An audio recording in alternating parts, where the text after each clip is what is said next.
Let's just go all over the fucking place and just dissect this thing. Let's just start with the airport sequence, okay? The airport sequence, which is like 10 minutes, 17 minutes, I'm not really sure which one. It's the best action sequence ever put into a superhero film ever. I mean, it's just so balls out. It is so good. Oh my god. There's so many memorable one-liners. There's everyone's personality and powers like just get a highlight and just blossom throughout this whole duration of this action sequence. I mean, it's just so fantastic. Holy shit! Like the when Hawkeye, when he shoots the arrow with Ant-Man on top of it, and if fucking Ant-Man crawls inside of Iron Man's suit, like, oh my god!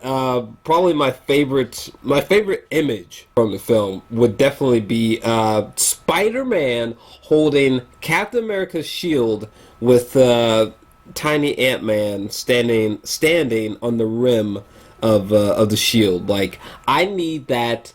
I need like a 4K copy of that image, like stat. Iron Man, he looks up and Scarlet Witch is like raining down cars on top of him. There was a great moment with Spider-Man where, well, first of all, Spider-Man versus Giant Ant-Man, which is crazy. Like, Giant Ant-Man walking around, like, throwing things. Spider-Man taking down Giant Iron Man's legs while referencing Star Wars Empire Strikes Back. It's just, like, the whole fight was just so fantastic. Even though a small nitpick, I feel like Vision was very, like, underused. It almost seemed like he was just on the sidelines or something.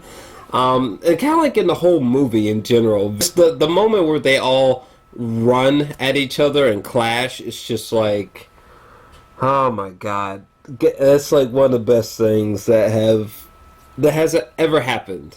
Period. Like, I geeked out so fucking hard. Spider-Man, where he's like, he throws this thing at Winter Soldier, and he's like, hey, I think you forgot this. Bang! By the way, Tom Holland as Spider-Man is perfect, in my opinion. He is perfect. Seriously, when you see the white font and it just says Queens, like, I immediately fucking knew. And, I just love the one take shot of, the elevator opens and we follow Spider-Man into the apartment, and he's wearing this really boss level Da Vinci style piece of shirt, which was dope as fuck. But he walks into the apartment, you see Marissa Tomei is fucking Aunt May, which is so sick, with Iron Man there, and just the concept of Iron Man recruiting Spider-Man is so dope to me. That's so cool. The chemistry between Tom Holland and Robert Downey Jr. Robert Downey Jr. was so perfect to me. Like, oh my god, they got Spider-Man right. Okay, from Spider-Man 3 until now, they've been cinematically fucking up Spider-Man the entire time.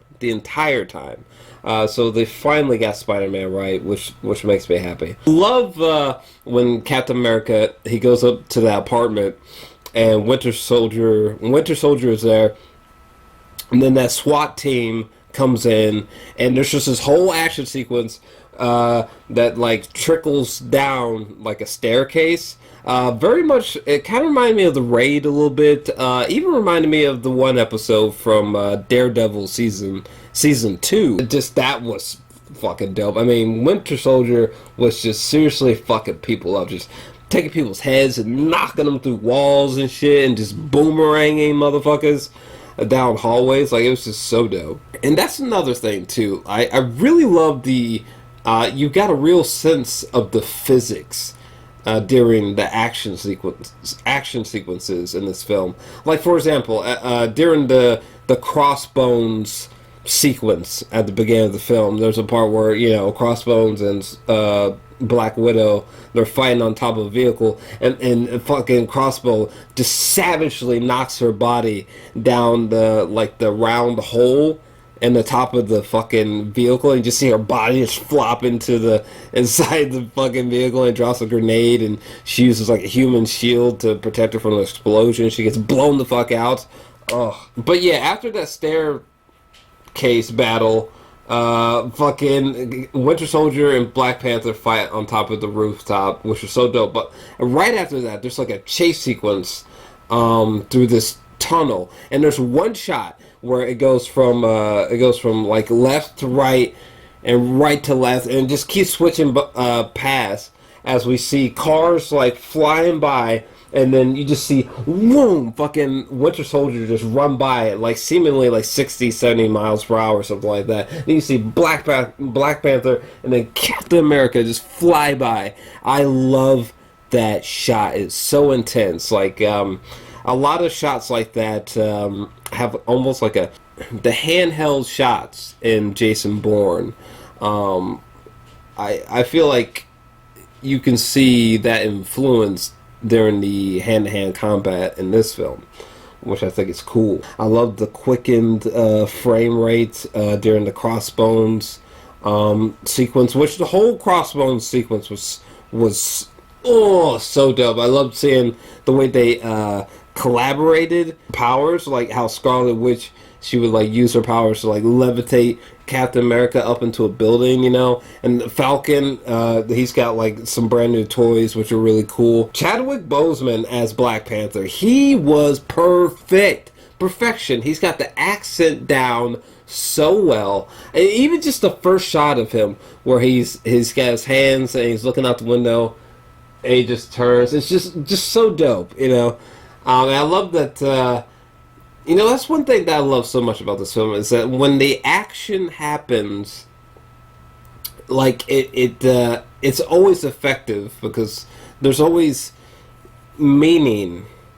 Like, it's not just like mindless action happening. Like when Black Panther and Winter Soldier are fighting, it's not like, oh, it's not like a mindless fight. It's like, no, Black Panther is fighting him because he believes that Winter Soldier killed his dad. So it makes the fight much more intense. The emotional beats of this film are so fantastic. The incredible sequence where Iron Man finds out that his parents were killed by Winter Soldier, and that Captain America knew and didn't tell Iron Man, like that moment was so big to me. Like, it just blew my mind. I totally did not see it coming. That was just like so spectacular. Like, you truly felt the anger in Robert Downey Jr.'s performance. Tony Stark learning about Charlie, the boy who died in Sokovia or whatever. That was deep. When Scarlet Witch had to levitate Crossbones, his body, as it exploded against that building. That was fucked up. I was like, damn.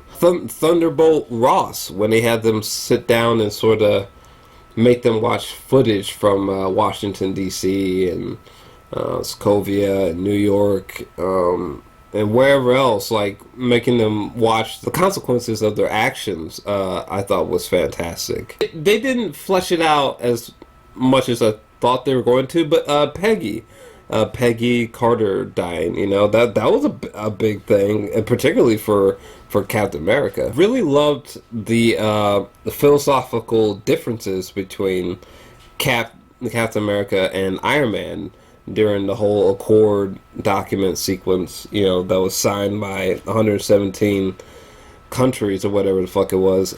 Iron Man is coming from the point of view of like, look, not only do we need limitations so we don't have a New York situation, a Washington D.C., a Wakanda situation happening over and over again, not only do we need limitations to avoid that, next time they're not gonna come to us so politely and be like, oh, can you please sign these papers? Next time they come to us, something really fucked up's gonna happen, you know?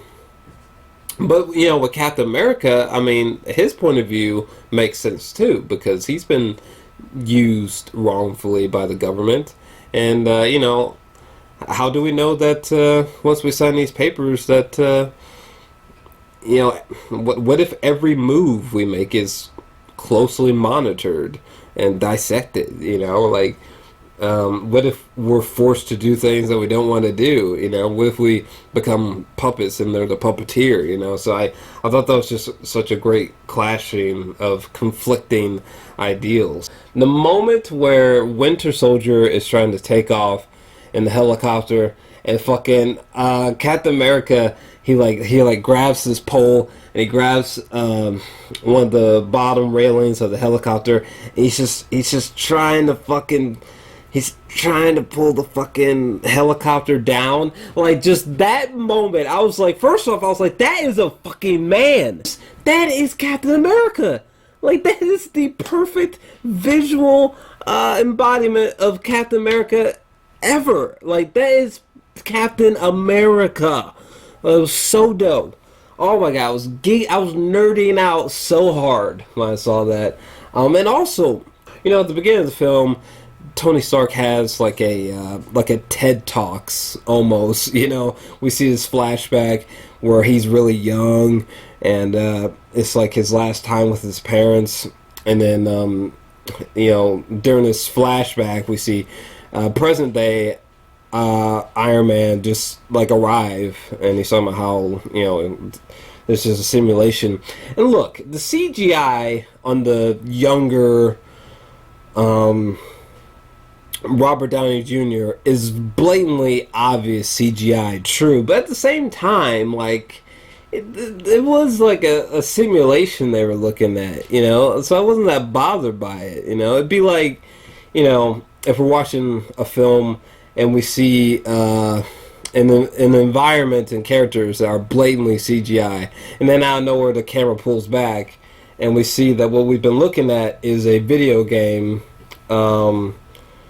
that someone was just playing, on their couch, on their 4K TV or something. You know what I'm saying? Like, it was just a simulation. Like, it doesn't bother me that much. You know what I'm saying?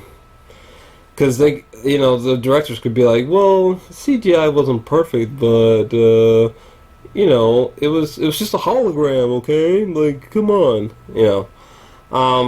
But yeah, I don't know. Either way, it was still fucking cool. But yeah, that introduction of Tony Stark during that like TED Talks moment is the best intro to Tony Stark on screen ever. God, that's just a perfect embodiment of Iron Man to me. Another thing that doesn't bother me is Baron Zemo.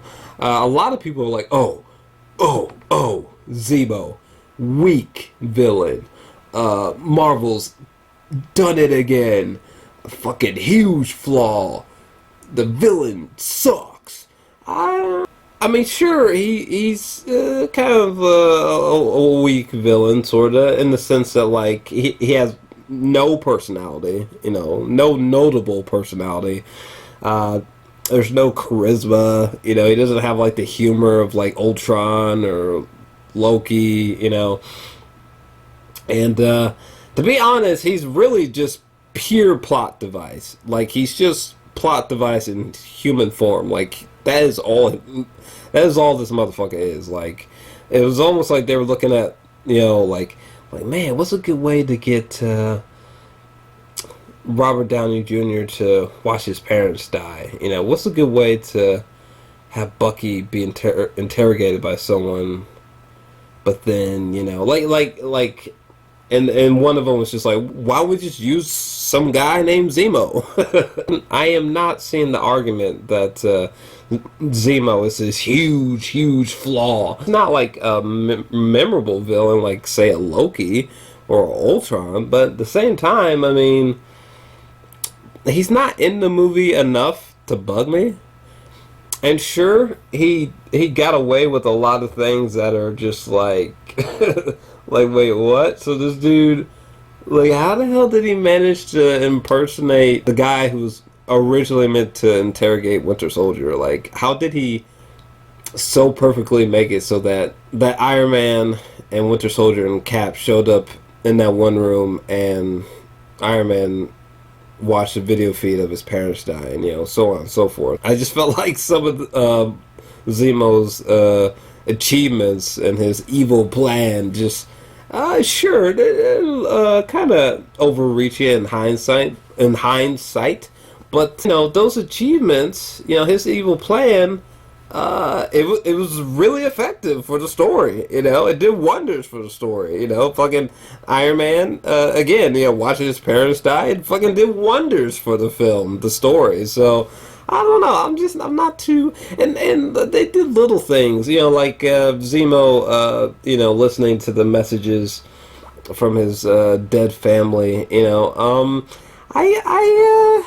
I liked what they did with Zemo. Actually, I don't think he was that bad. Elizabeth Olsen is so fine in this movie. Oh my god. I love that one moment where she fucking knocks Vision down like 3 stories or some shit. Like, I was like, oh yeah, baby. It's really dope. The the sequence of words, the key words that will set off Winter Soldier. How one of them is homecoming. Spider-Man homecoming. That's just a cool connection. My God, the sequence where Iron Man gets his black eye, that action sequence was blown the fuck out. Just blown the fuck out. Basically, I love this movie. Okay, I'm giving it a 10 out of 10. I already said this, but giving it a 10 out of 10. I know some people want to hate on the movie because it's not like the comic books. Oh yeah, by the way, the fact that they recreated this image from the comic book is so dope. But we could go all day about moments that are so dope in this movie. I mean, I don't have any flaws. I have like nitpicks. For example, Spider-Man. I wish there were more shots of him in the real life practical suit as compared to the CGI Spider-Man suit, but whatever. I don't have any flaws. Definitely no substantial flaws.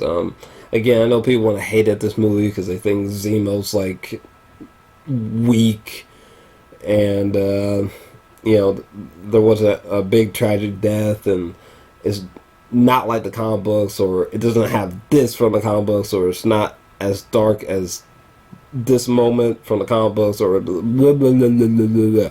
Some discrepancy with the comic books, basically, in terms of translating it to screen. They have issues with. I don't. Okay, I love the film. I'm getting a 10 out of 10, and I need to get some sleep. All right, I'm done.